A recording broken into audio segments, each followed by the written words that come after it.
All right, thank you for being here at Miniature Apocalypse. This is the news video. Today is Friday, April 17th, 2026.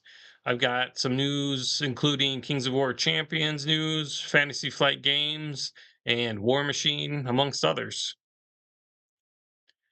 First up, we got the new release from BLKOUT. It's their Ork Task Force Uper. My apologies if I mispronounced that, but we talked about this a couple weeks ago. This is a new task force, 8 detailed miniatures, 3 hard plastic unit cards. Their cards are really cool. And the force sheet with their lore, special rules, and more. $60 US for 8 miniatures. The miniatures from BLKOUT are really nice. They paint up really nice with speed paints or contrast paints, whatever your favorite type of paint like that is. And the game is really fast paced and a lot of fun to play. So I would highly recommend it. Check it out. Next is from Warhammer. We got hashtag new 40K, Ork Weirdboy revealed. So if you saw the trailer for 11th edition, you'll remember this guy. He looked really cool in the video, and the model looks just as cool. I love it. I played Orcs a long time ago, and I unfortunately sold that collection, and I've regretted it ever since. So this is going to make it really hard to resist buying that Armageddon box set when it comes out. So very cool miniature. I like how they're doing kind of almost goofy, but not goofy on the Orcs. I really like that. It's kind of taking it a little bit more on the dark side, I think. And that's cool for Orcs. So that's interesting to see. And then from Warhammer for Age of Sigmar, Sunday preview, Chaos and Order, Battle in the City of Ash. It's a new Spearhead, and this is with the forces of the City of Sigmar and Skaven. So I haven't played Spearhead, but it looks fairly typical for one of the Spearhead releases. Again, Warhammer miniatures are obviously the best, so you can't beat it. But good to see that they're continuing to produce new Spearhead box sets for the game. So I might have to jump into that at some point.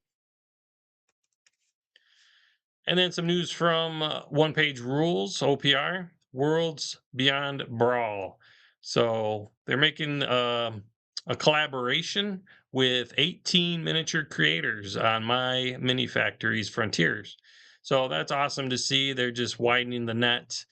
This will be a collaboration on Grimdark Future Firefight and Age of Fantasy Skirmish. So all those creators will benefit, the community will benefit, and just increases the accessibility of One Page Rules overall. So I love to see that. And if you're into it, check it out.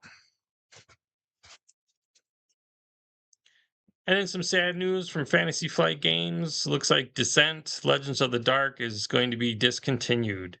It started in August of 2021, and due to what they're saying here is increasing manufacturing costs, lengthy and pricey app development timelines, global economic shifts. They just can't continue to produce it.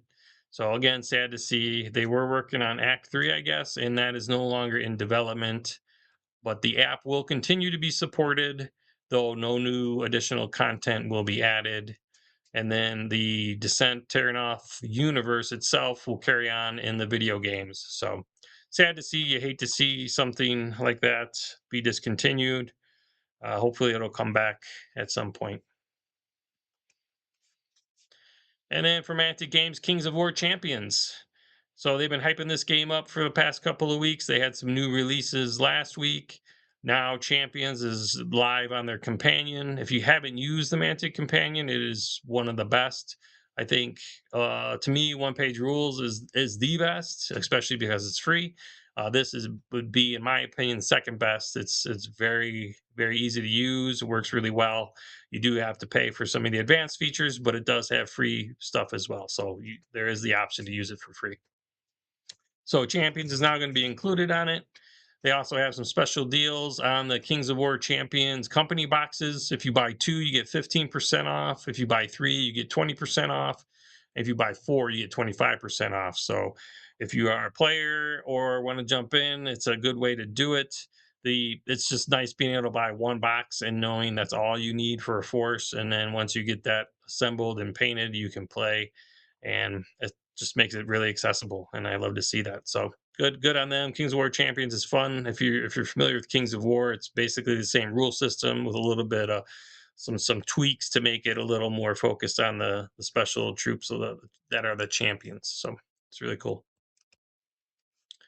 And then I came across this article on Wargamer. As usual, I will link to all of these articles in the description below. But I thought this was good news. Warhammer rival Warmachine sees massive growth with 100 new stores in the past year. So during their Adepticon 2026 keynote, I guess they put out some numbers that the first 3 months of 2026 there were 237 Warmachine events, and then that is up from 154 from the same 3 months in 2025. So good to see. And then also between Adepticon 2025 and 2026, the number of game stores stocking Warmachine more than doubled. So great to see. It's a good article that goes into more of the details on the keynote. So check it out. It will be linked below. But I love to see companies really getting traction um, in the industry. And then last but not least, one of my favorites, Wiley Games. They have an anniversary sale going on right now, 20% off their core game rules, horror version, and Galactic Heroes, which is their sci-fi version, through April. So again, this is a great game if you like to play multiplayer. You can play like 3 players per side, so 6 players total or more, I guess, if you want. And it's card driven, which makes it exciting and fun. So 20% off. You can get the rule books. They do have hard copy and PDF versions, and then you can also get their um, custom card decks to use with the games. And with that, we'll wrap it up. Thank you for being here. Please like and subscribe. And I will see you next week, Tuesday, when I put out a new video. Until then, take care.